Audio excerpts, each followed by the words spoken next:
Hey, church family, thanks so much for joining us for today's Daily Connection video. We are kicking off this week looking at the message and how we should carry that message on to the world around us. And so, man, that is a calling that God has placed on our lives. But certainly we are not the first who have received that calling, the calling to go take the message of the gospel to the world. In fact, one of the first that we end up seeing is actually a guy named John the Baptist. He was Jesus' cousin. His whole birth was miraculous in and of itself. But aside from that, what he did was revolutionary. It was really following in the footsteps of prophets who had come before, but preaching that the Messiah would come, that he a precursor to the gospel to come. And so, what I want us to do is start in Mark chapter 1, and we're going to look at verses 1 through 4 and kind of seeing that calling of John the Baptist into the ministry that God's called him to be in. So, chapter 1.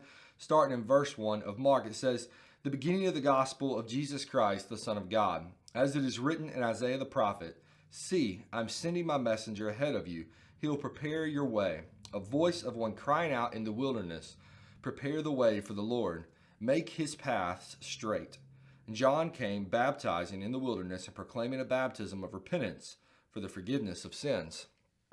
So John comes in and he doesn't preach a gospel. He doesn't preach that they should go to the temple for forgiveness. He doesn't preach forgiveness that had existed before. No, instead he preaches repentance for the forgiveness of sins. And he begins to baptize people, a new life, right? And John is pretty bold in what he does. John didn't just preach to just a few people. No, John preached to anyone that would listen, or even the ones who wouldn't listen, right? He was willing to preach the gospel that existed up to that point.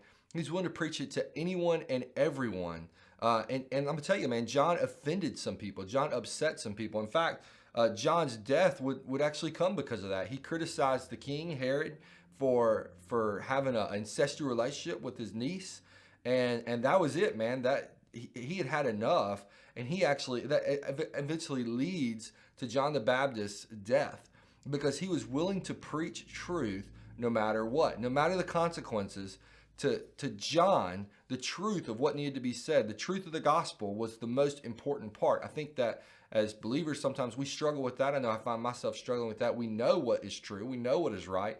We know what we should say in a loving way, but we're scared to do that because we're scared of the consequences that could come. And instead, we need to, like John the Baptist, be willing to preach the truth no matter what. So our author gives us a couple of questions to kind of think through along those lines. The first one says, why was John so bold, even when speaking the truth would lead to his arrest and death? Why was he so bold? I believe he was so bold because it was the truth, because he had been empowered and called by God to do that. So in our second question, how is God calling you to be more bold in sharing the gospel?